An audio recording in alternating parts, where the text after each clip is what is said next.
Hi, we're Mike and Carol Ward. We've been married almost 55 years, and boy, do we have a story to tell you. We have been thinking about this for such a long time, and I would like to start my story by letting you know about my great-great-grandfather. I am so in awe of what he did to start my family's living in Clinton County. Back in the middle 1800s, Jacob Gossard left Ohio and went over to the East Coast and took a ship down and around the Panama Canal, and of course it wasn't there then, so he walked across the Panama Canal, came in a ship around to the other side, to the West Coast. He got out and walked and finally was part of the gold rush, where he was able to amass $1,500, and he came back to Clinton County, Indiana, and bought the 120 acres where my brother and I grew up. I just think that is such a miraculous story. And from there on, he had 16 children, one of which was my great-grandfather, and then my grandfather, who lived in the house where I grew up for the most part. When I was a small girl, we lived on that farm, and every day was just something new and ingenious. I loved living on the farm. I didn't know anything different. We had chickens, and I was in charge of gathering the eggs. We had sheep, and it was just fun to be around where they were. My dad, of course, was a farmer, and he was busy every day doing the things that make up a farm life. My mother was a farmer's wife, and that's just always what I thought she was.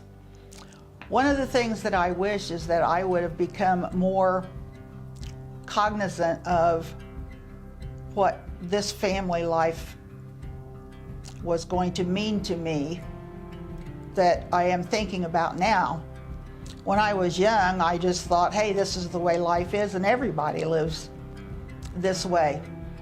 My brother came along about 3.5 years after I was born, and we just had fun on the farm every day. One of my most favorite things to do was we had a creek that ran between our farmhouse and most of the land that was farmed, and I could go down underneath the bridge, and that was my favorite place to play. All kinds of exciting things happened. I took dolls and other playthings down there and had my own little world going on. When my brother came along, even though he was that much younger than I was, we still had a lot of fun times together. Now, the two of us, I was always the one who, well, I never did much anything wrong. I was always afraid to get in trouble. But my brother, on the other hand, was full of mischief. And all the time when he would get in trouble, then I would end up being the one in tears because I just couldn't stand it, because he was having to pay the price for what he had done. But growing up, we had the chickens that mother would dress, that's what they call them, and she would cut the chickens up and put them in the freezer, but we had a lot of fried chicken for our meals. She also had a big garden, and we would have those kind of things that she would either freeze or can, and that's how we were fed throughout the whole winter. Later on in life, I was even more impressed with my mother because she grew up in the city. She was a city girl. She was able, as a farmer's wife, to just take on that mantle of doing whatever she needed to do to make that life the best one possible, and didn't seem to blink an eye. She just knew what to do and how to do it. Well, along toward the end of her life, we tried our best to get her to sell the farmhouse and to move to a condo in town where she would be closer to us and we could take care of her. But she was not going to do that. She felt like she needed to be there and stay with the farm. Things continue to generationally go along, and one after the other and so forth, and that's one of the things that kind of is hurtful to my heart, is thinking about the land that Jacob Gossard settled, that 120 acres, which we understand he bought more land and turned into 600 acres. But as time goes by and land is inherited and goes on to the next generation, the land is going to wind up being sold, and pretty soon there's going to be no Gossard land left. Just seems like a sad thing to me that all of his trouble will be out of our picture.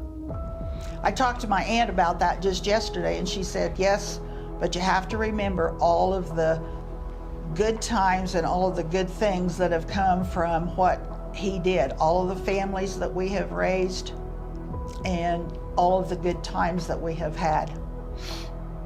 I had a terrific family growing up. I've already told you about my mother and father.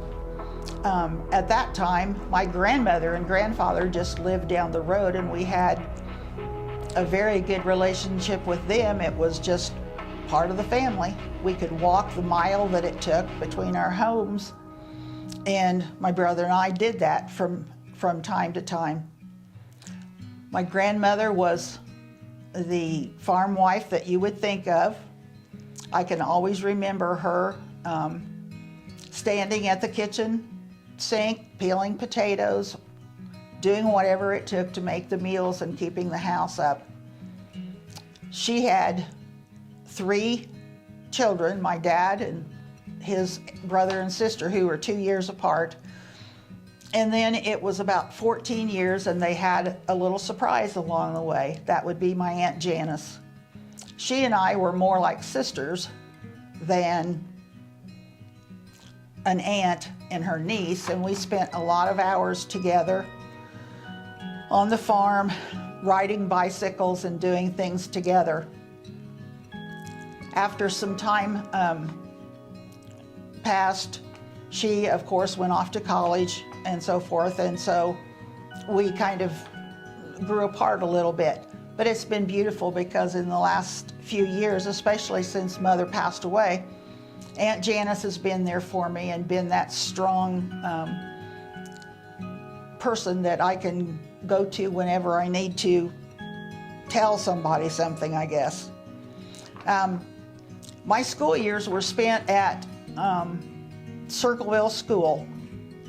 Unfortunately, that building is not there anymore, but I have great memories of walking up the steps into the classroom.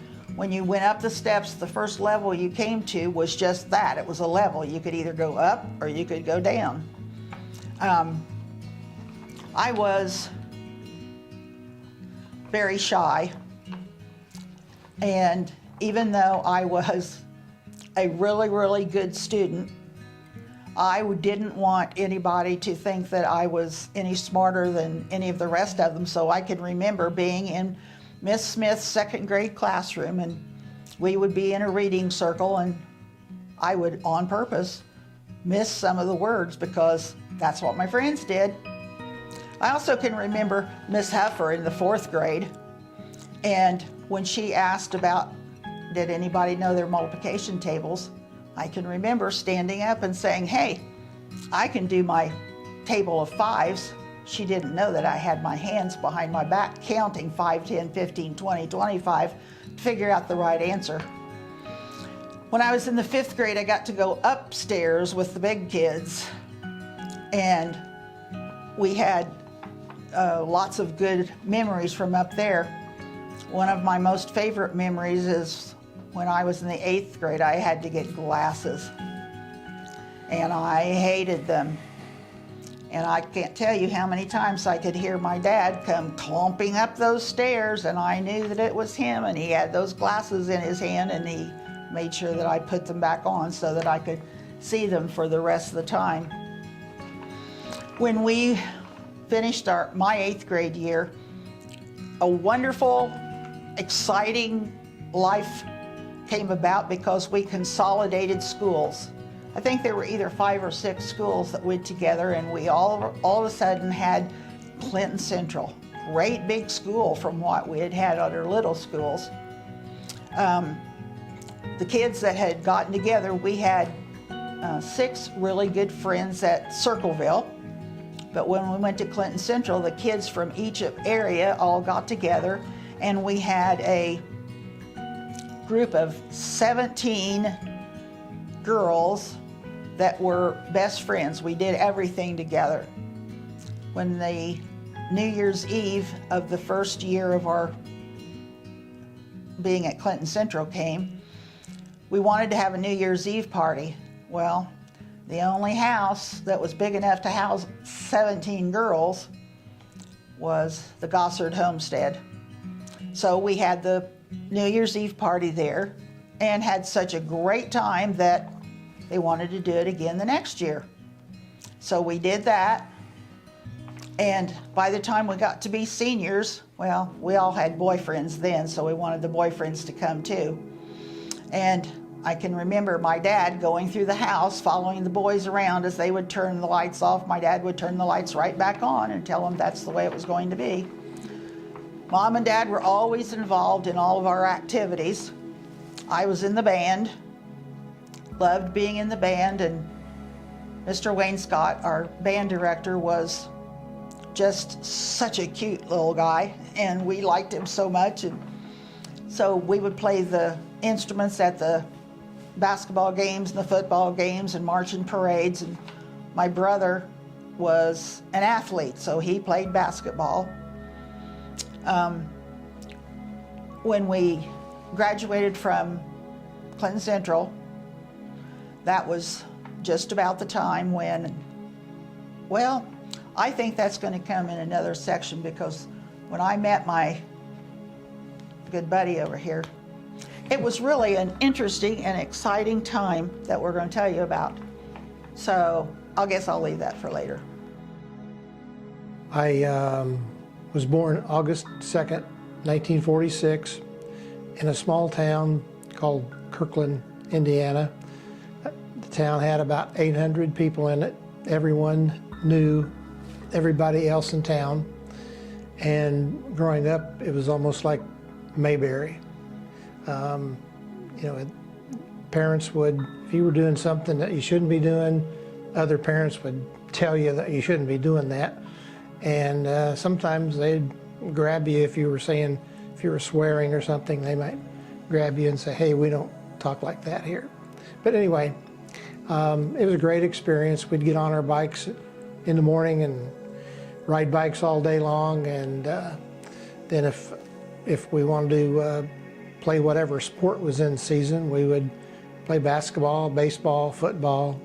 We always had enough kids to do that, and it was just a great experience. When I was about 6 years old, my dad's dad, my grandfather, was the town marshal, and in the summertime, I would sit out on the curb, he would come by, pick me up, and we would go to the town waterworks facility, and he would check out everything there and make sure everything was okay, no leaks, things like that. And then we would go to his office, which was uptown Kirkland, and it was in the same building was the fire truck for the town. And so I would pretty much play on the fire truck all day in case he had to go somewhere during the day.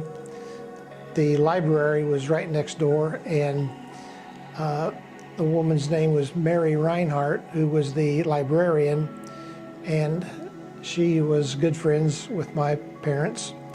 And my grandfather, his name was Morton Ward.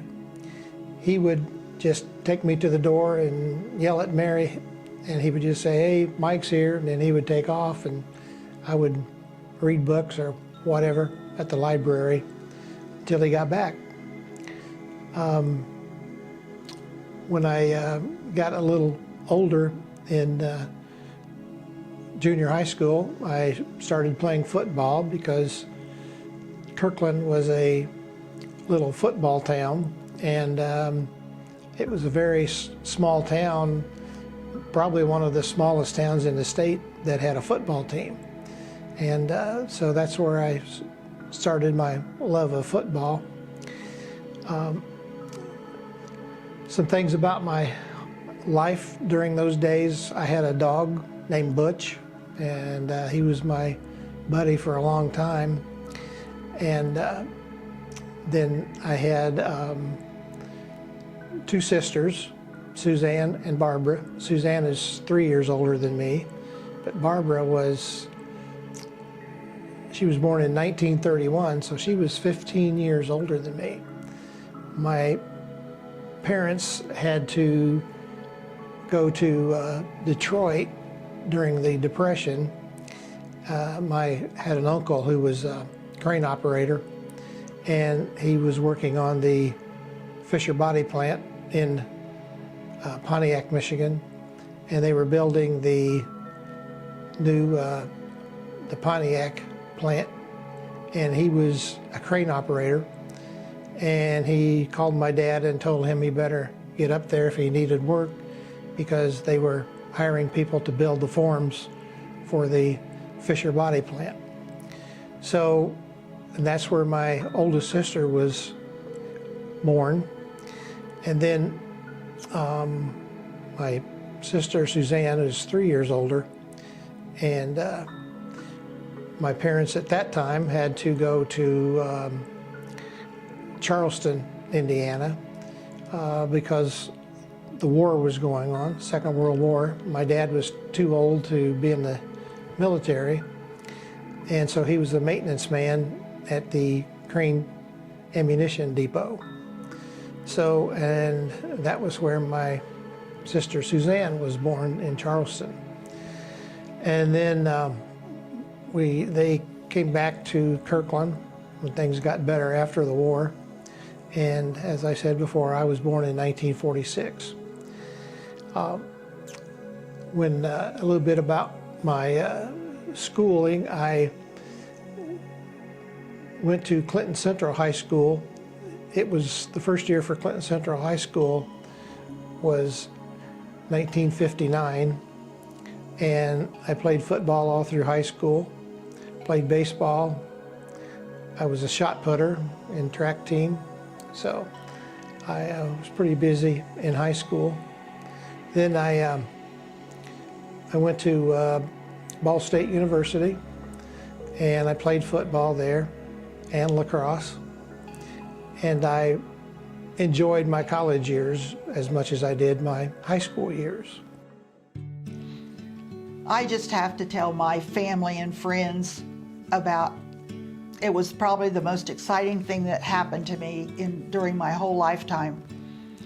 My high school time was the best time in my life. I loved everything about high school, my friends, the things I got to do, the places that we went. There were just so many wonderful things.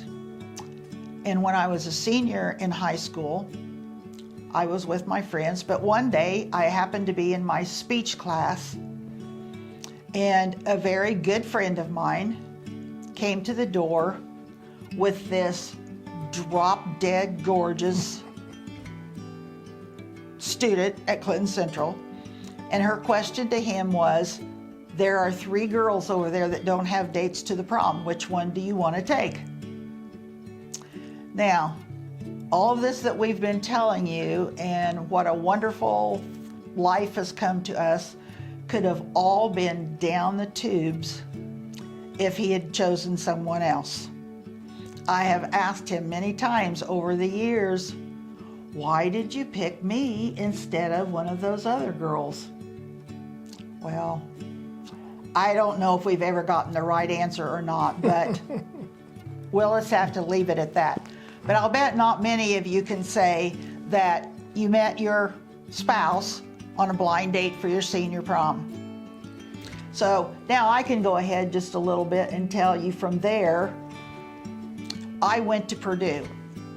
Now, all of my friends and relatives can attest that I am just a Purdue fanatic. And so when it came time to go to college, I didn't look anywhere. I didn't talk to anybody else. I was going to Purdue. And so I did. This farm girl, this little shy, backward girl, went to the big university. And oh my goodness, I just couldn't handle it.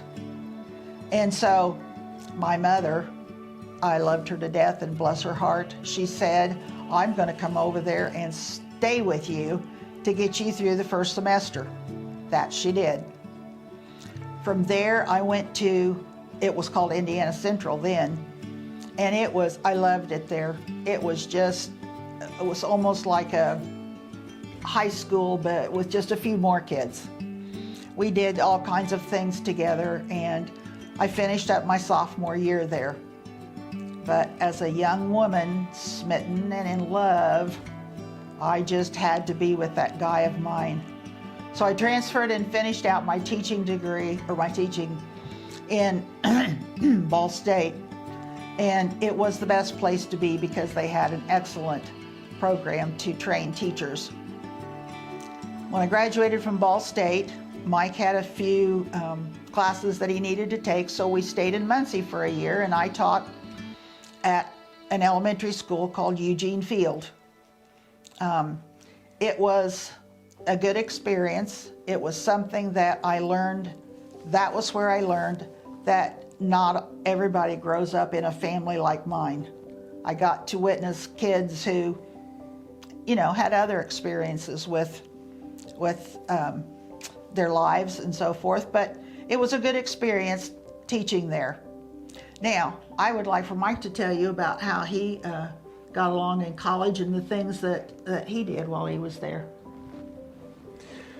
Well, as I said before, I wanted to play football, so I played football at Ball State, and then a lot of the guys that were on the football team were also on the lacrosse team, and so I played lacrosse for 3 years. I didn't play my senior year because I was student teaching at Muncie Southside, which was an entirely different experience for me because I grew up in a school that was, we didn't have any students who were black or Asian. They were all basically looked like me. So I learned a lot from my experience there. I had a great student teacher critic there who taught me a lot about teaching and life, and he's the one that kind of got me started into wrestling because I went to a lot of wrestling practices. He told me that I might not learn a lot about wrestling, but I might learn a lot about life and how to coach. So I was very fortunate to have him as a mentor. And then I got a job at Taylor High School, and that was an interesting story also because when I went for my interview, my dad always told me if you go to an interview for anything, you want to be about 20 minutes early. Don't be late. So I went 20 minutes early, went into the superintendent's office. I told the woman who I was and what I was there for, and she said, well, he's not in the office right now, but if you want to, you can go out back and talk to him because he's out back and they're baling hay back there. The guy's name was Andy Fernung, and he had several horses, and he would let a lot of the ground around the school grow up, and they would cut it and bale the hay off of it.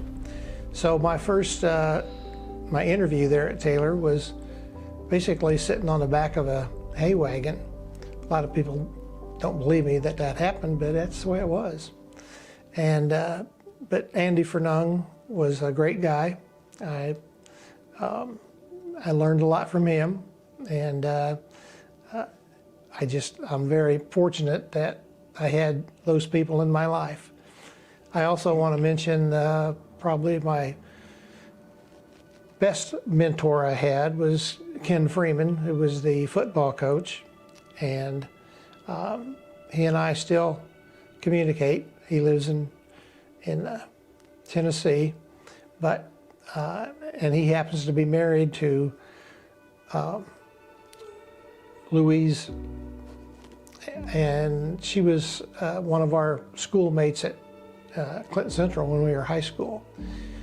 But anyway, I really enjoyed my teaching career. I would do it all over again if I could, but it doesn't work that way. Okay, let's go back. I want to talk to you about when we first got married. He and I were married on August the 5th, 1967, and it was a very, very hot day. There wasn't any air conditioning in the church at that time, but we got married at the Kempton Methodist Episcopal Church. A lot of the people in my family got married in that church. I wish I had listed them, but two of my granddaughters, Madeline got married there to Curtis, and Katie got married there to Dylan. So you see, it's still in the family, and we were married there.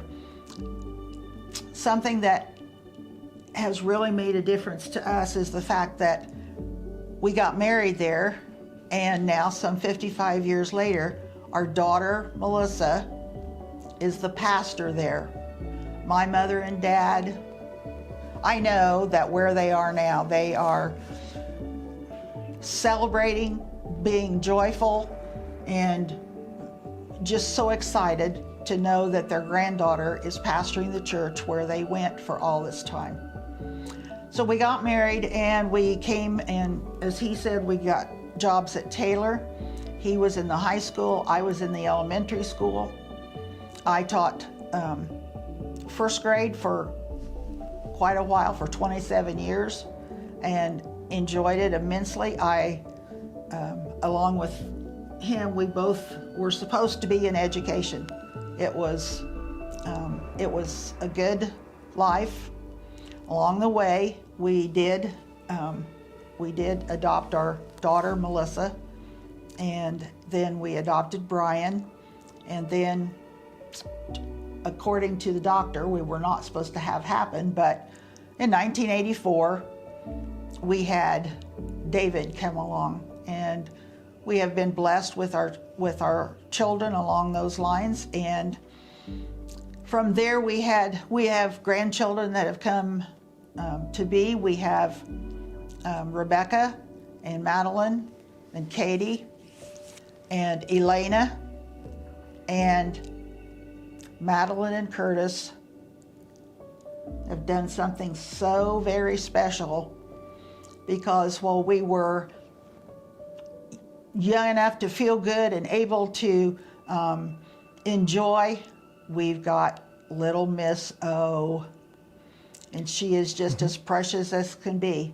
And they have told us that we are going to be the proud great-grandparents of another child very soon. So adding more children to the world is just this whole tradition and family passing down is very special to me. I remember wonderful times that we had with my grandparents, just like it was yesterday. I can see what they were doing. I could know where they were sitting, and with my parents. And now I know that we're going to be passing those things along on to our children and to our grandchildren. And that's one thing I want all of them to know, how very, very, very special they are to us. And to know that whatever we can do, whatever we can pass on to them.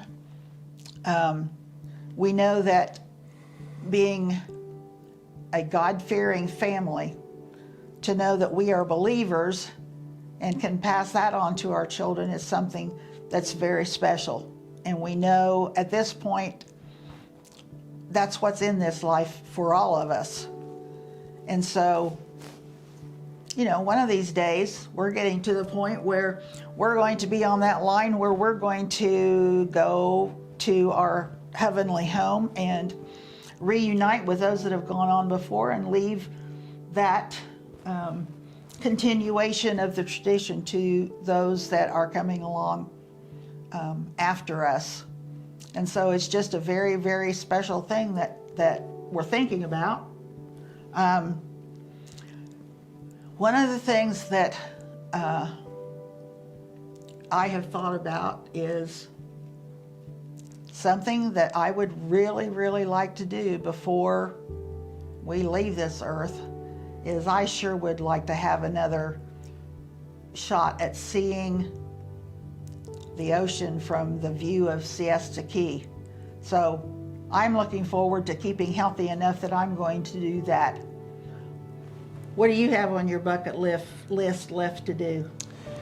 Well, what you just said would be on my bucket list, but I would love to go back to Hawaii one more time, if that would be possible. We have wonderful friends that we met probably 45 years ago now. They were stationed at Grissom Air Force Base, and they happened to pick our church to go to, and we just became friends. And we've talked about the fact that God sees the whole picture, and He knew that many years ago that they were going to become very, very special people. And one of the things that we got to do was to go to Hawaii, and we got to go with them. That made that trip that much more special. Being able to spend time with Don and Sandra Bird. And we still talk to them today. Thank goodness for all this new technology and so forth. I love the texting and so forth and FaceTime that we can actually see those things going on. So I've about exhausted what I have to say. You have anything else you want to add? Well, I just wanted to say that I taught at Taylor for 38 years, and then I taught driver education. Well, I taught it at Taylor, but I also taught it in a couple of schools, and then my last school that I've been teaching in is AA Indiana Driving School in Carmel, and May 22nd will mark 50 years of teaching driver education. And you're not dead. That's great. So, I've enjoyed teaching all those years. That's why I'm still doing it. In closing, we would like to just leave you with something that, well, that we just would be some advice that we could give. First of all, my advice would be to listen to what they have to say about God. I would not be the type of person that I should be if I did not say the way to an everlasting life is to believe that Jesus is the Son of God, and I certainly do believe that. I also want to give some advice, and that is remember to love deeply everybody that you can, but those people in your family, there's nothing better than loving the people in your family. And by the way, just before I sign off, I want to say that our three granddaughters have chosen three of the most wonderful men that we could possibly have as their husbands. We are thrilled to have them in our family. They are some of the most wonderful, caring people that we could know, and they are just exactly what our granddaughters need. So I just want them to know when they see this someday in the future that they were loved in this family also. Piece of advice? I just want to echo what she said. That's pretty much what I would say. Mainly just the golden rule: do unto others as you would have others do unto you, and respect other people. And that's, you know, I just tried to live my life that way, and that's what you need to do, is be respectful. Oh, and one other thing, go Bears and boiler up.